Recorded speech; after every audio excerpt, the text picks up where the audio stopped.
ஏனாதிநாத நாயனார். எந்த ஊர் இவரோட பிறந்த ஊர்? கும்பகோணத்துக்கு பக்கத்தில் நாச்சியார் கோவில் பக்கத்தில் எயினனூர் அப்படிங்கிற ஊர். இன்னைக்கு ஏனநல்லூர் என்று அழைக்கப்படுகிறது. அந்த ஊரில் இருக்கிற சிவன் பிரம்மபுரீஸ்வரர், அந்த ஊரில் இருக்கிற அம்பாள் கற்பகாம்பாள். அந்த சிவாலயத்தில் இந்த ஏனாதிநாதருக்கு ஒரு தனி சந்நிதி. எவ்வளோ பெரிய விஷயம்! இவருக்கு தனி சந்நிதி எங்கே இருக்கு? இந்த ஊர் தான் இவருடைய பிறந்த ஊர். இந்த ஊரில் பார்த்தோம் அதீஸ்வரன் ஒருத்தன். இவரும் வாழ் பயிற்சி கற்றுக் கொடுக்கிறவர், அவனும் வாழ் பயிற்சி கற்றுக் கொடுக்கிறவன். அவங்கிட்ட இருக்கிறவங்கெல்லாம் இங்கே வந்தாச்சு. அதீஸ்வரன் பார்க்குறான், இப்படியே போனால் நல்லா இருக்காது, நம்ம ஏதான ஒரு வகையில் இந்த ஏனாதி நாயரை தட்டி வச்சாதான் சரியாக வரும்னு என்ன பண்ணுறான்? ஒரு திட்டம் போடுறான். என்ன திட்டம்? அவருக்கு தகவல் அனுப்புகிறான், ஏனாதிநாதருக்கு தகவல் அனுப்புகிறான். இந்த ஊரில், ஒரே ஊரில் 2 பேர் வாழ்பயிற்சி சொல்லித்தரக்கூடாது.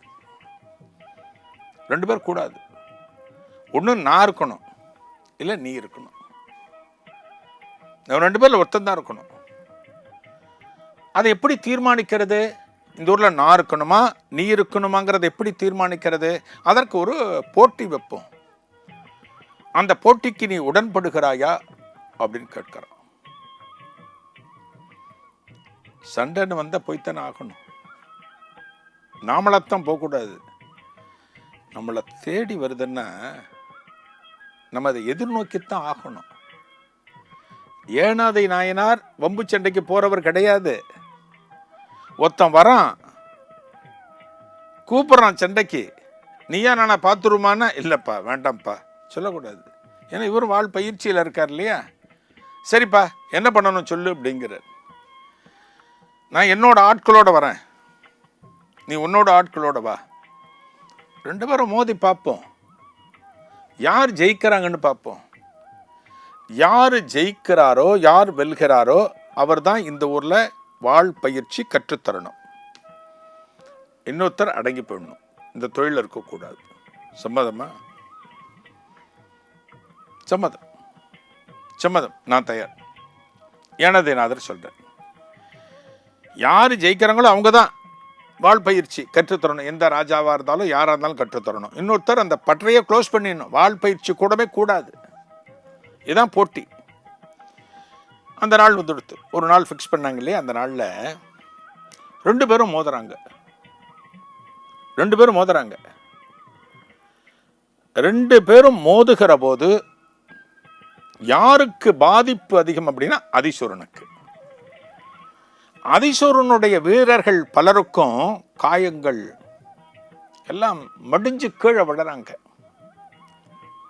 பார்க்கறான் அதீசூதரன், பார்க்கறான், என்னடா அது நம்ம பக்கம் இழப்பு ரொம்ப அதிகமாக இருக்கே, இப்படியே போச்சுன்னா நம்மளையும் வெட்டிடுவாங்க போல இருக்கேன்னு அதீஸ்வரன் தப்பிச்சு ஓடிடுறான். எவ்வளோ கோழைத்தனம் பாருங்க! உண்மையான வீரனுக்கு எந்த ஒரு காலத்திலும் கோழைத்தனம் என்பது வராது. எதிர்த்து நிற்பான். என் உயிரே போனாலும் பரவாயில்ல வா அப்படின்னு நிற்பான் உண்மையான வீரன். இவன் போலி ஆசாமி. அதிவீரன் யாரு? போலி ஆசாமி. என்ன பண்றான்? ஓடி போயிட்டான். ஓடி போன உடனே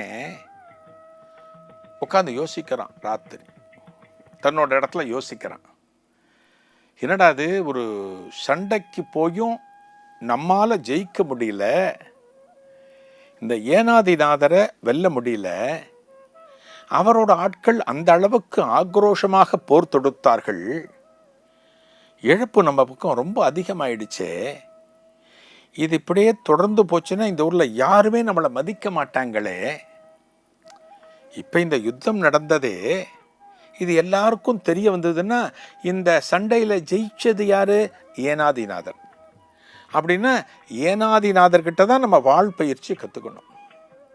அவர் தான் சகல கலைகளையும் கற்றுத்தர வல்லவர் அப்படின்னு சொல்லிட்டு எல்லாரும் அவற்றை போயிடுவாங்களே, நமக்கு பொழப்புங்கிறதே இல்லாமல் போயிடுமே, இதுவரைக்கும் அந்த ஒரு சில ஆட்கள் கூட இனிமே நம்ம கிட்ட வரமாட்டாங்களே அப்படின்னு யோசிக்கிறான். ஒரு மனசுல ஒரு கவலையும் குழப்பமும் ஏற்படுகிற போது நமக்கு தூக்கம் வருமா? தூக்கம் வராது. தூக்கமே வராது. இவனுக்கு தூக்கமே வரல. தூக்கமே வரல. என்ன பண்ணலாம்? என்ன செய்யலாம்? என்ன பண்ணி ஏனாதி நாயரை கவுக்கலாம் அப்படின்னு யோசிக்கிறான். நேருக்கு நேர் சண்டைக்கு போய் ஒருத்தனை ஜெயிக்க முடியல அப்படின்னா, அவனை ஜெயிக்கணும் அப்படின்னா குறுக்கு வழி ஒன்றுதான் தீர்வு. நேர்மையான வழியில போக முடியாது, அவனை வெல்ல முடியாது. ஆனாலும் அவன் அழிக்கப்பட வேண்டும் அப்படின்னா குறுக்கு வழி. அந்த குறுக்கு வழி தான் இவனுக்கு தோன்றது. என்ன குறுக்கு வழி? எப்படி ஏனாதி நாயரை வெல்ல தீர்மானித்தான்? இதன் தொடர்ச்சியை நாளைய நிகழ்வில் காணலாம். நன்றி, வணக்கம்.